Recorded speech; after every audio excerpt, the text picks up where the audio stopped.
Ito na mga guys, buksan ko na. Yan na siya mga guys. Yung aking lutong sapsol. Diba mga guys? Oh. So, nilagay ko na siya. Nilagay ko na mga guys ito. Yan mga sip. Yan lang ang pinakahalo ko sa kanya mga guys.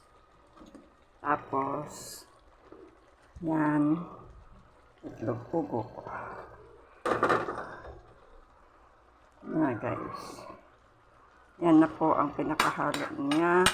Tapos nilagyan ko na siya ng black pepper mga guys. Tapos ito na siya mga guys. Parang malapot yung sabaw niya. Cornstarch. Mga guys.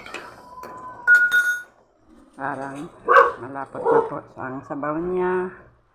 Lagyan po natin siya ng cornstarch. Okay.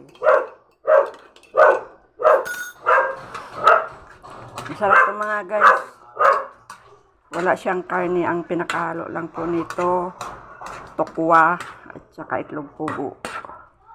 Tsaka, siyempre mamasita, pangpalasa.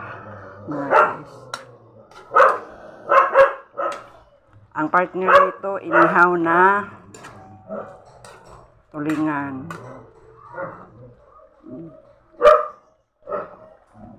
Yan po mga guys. Wala siyang halo mga guys, yung sinasabing ano guys, wala. Asin lang mga guys, konti. Ang nagpapalasa nito, yung mamasita mga guys, ang nagpapalasa nito. Wala siyang karne. Pinaka-healthy na ulam. Simple lang siya mga guys. Matipid lang siya. Magkano lang ginastos ko nito mga guys, nandyan lang sa mga 80 pesos. May ulam ka na. Hanggang gabi na to mga guys. Kaya ito, luto na siya. Ready to eat na. Yan na ang aking menu ngayon mga guys.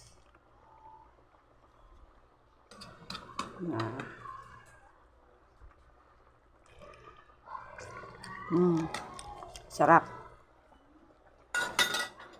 Kaya mga guys, kain na na. Bye-bye.